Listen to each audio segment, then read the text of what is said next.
Survivor was 15 years too late with Eye of the Tiger.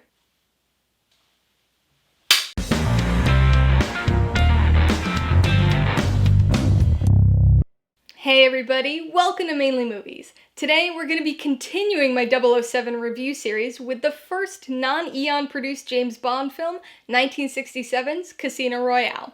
If you're new here, please consider subscribing for a variety of movie-related content like reviews, rank lists, and trailer reactions. All my reviews include a breakdown of the pros and cons, my rating, and some tailored film recommendations, so be sure to watch through to the end of this video for all of that extra content. Casino Royale stars David Niven, Peter Sellers, and Ursula Andress, and was directed by a bafflingly large number of people, including Ken Hughes and John Huston. It tells the spoofy story of James Bond, played by David Niven, as he's forced out of retirement to investigate a string of spy murders and take down the evil Smirch. To be honest, I wasn't sure if I was going to include this in my Bond marathon and review series. It was the first of only 2 non-Eon produced Bond films, followed 16 years later by Never Say Never Again. However, there was zero connection between the two films other than their unofficial status. In fact, despite being based on the same first Ian Fleming novel that would later be readapted for Daniel Craig's introduction into the franchise, this early version of Casino Royale actually has no attempted connection to the Eon franchise, except perhaps the casting of Ursula Andress, the former Honey Rider, as Vesper Lind. At least Never Say Never Again felt like it was trying to make a link to the official franchise with the casting of Sean Connery as James Bond. So, with no real connection, I had to decide if I was going to tackle this one. And between the extended period of time left before the release of No Time to Die, and my inability to just review 25 of the existing 26 Bond movies, the answer turned out to be yes. And I almost immediately regretted it. So this is a movie that I watched once before this current rewatch series. Not realizing it was a spoof, I actually watched this right before the 2006 Casino Royale came out, under the misguided impression that it was going to help me prepare for that movie. And man, was that a disappointing first time watch. I didn't like the movie at all, but I thought that maybe with 14 years of time and the foreknowledge of just what type of movie it is, then it might be a bit better this time around. I thought wrong. Oh man. So the decisions that went into this movie are completely baffling. I imagine it had something to do with the fact that there are like 100 directors, but this is one rough movie. So this came out just before You Only Live Twice, and much like with the release of Never Say Never Again, I think the Bond name was the big enticement for most people, and I can only imagine the reactions and disappointment that people had with this one.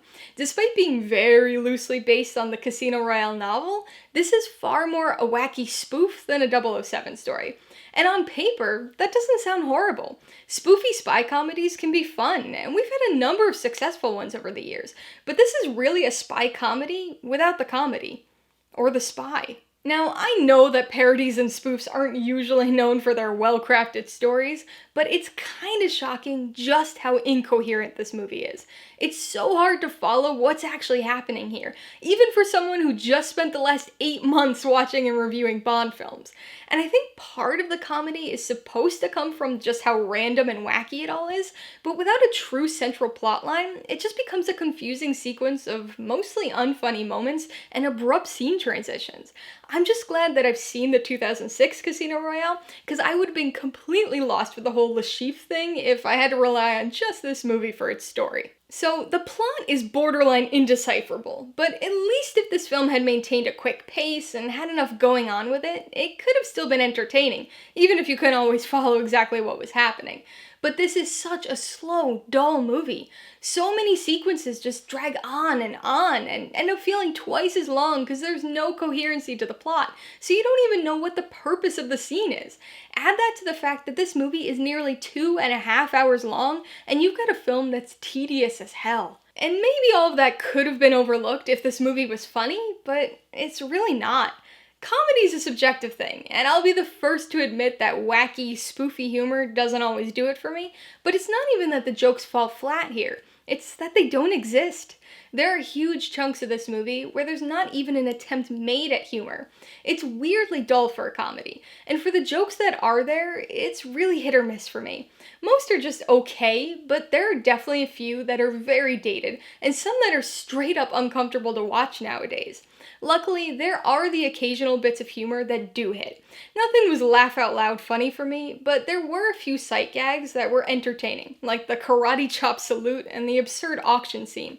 Not gonna lie, I also enjoyed the heirloom pun and the two-way mirror exchange more than they probably deserved. And then we've got the cast, who are just as inexplicably disappointing as the rest of the film.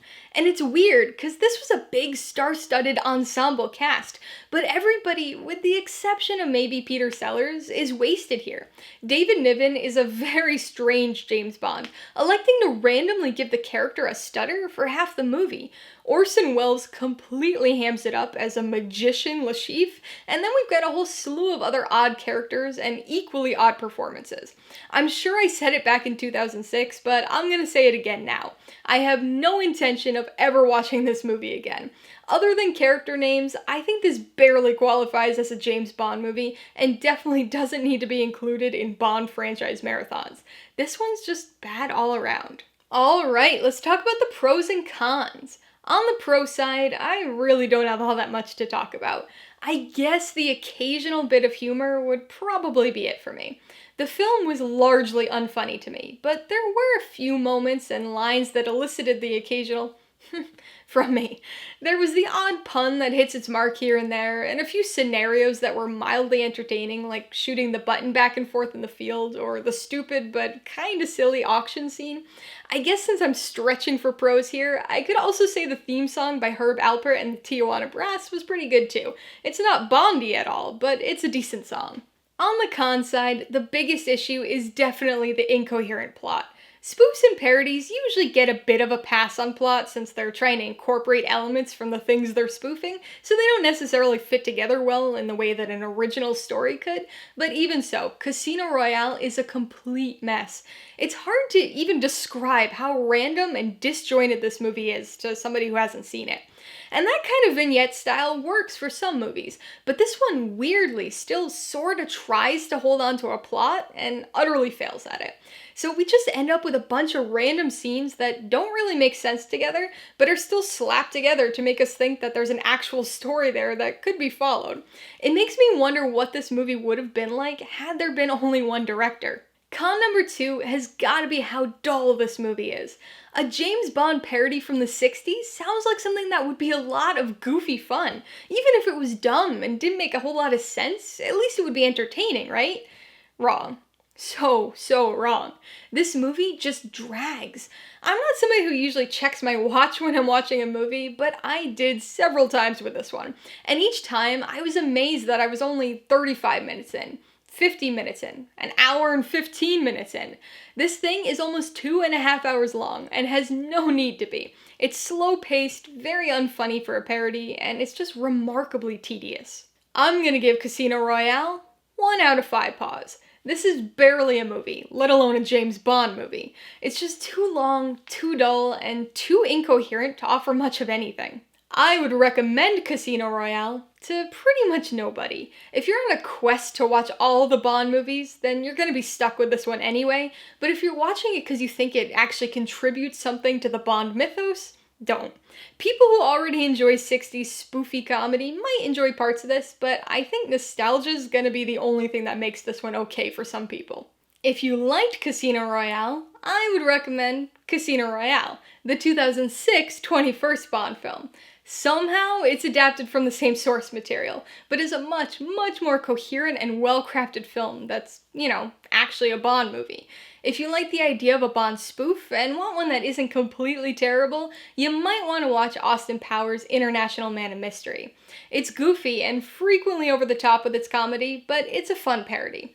This film spawned a trilogy, and the third film, Austin Powers and Goldmember, actually has some familial plot threads that are similar to some of the threads in Casino Royale. And if you want something a little more reserved, you should check out Our Man Flint, another Bond spoof that came out in the 60s. Spoof might be a bit too strong of a word though, because most of the humor is derived from its James Bond references, so it's more of a Bond knockoff than a straight up spoofy parody. Alright, a couple questions for you guys. Number 1, have you seen Casino Royale? If so, what'd you think of it? And number 2, what's your favorite movie featuring a large ensemble cast? Be sure to leave your answers in the comments below so we can get a discussion going. Alright, so if you got some enjoyment, insight, or information out of this review, I'd appreciate it if you'd hit that like button. And if you haven't done so already, please hit subscribe or add it to see more videos like this. Till next time, this has been Alyssa with Mainely Movies, the way life should be.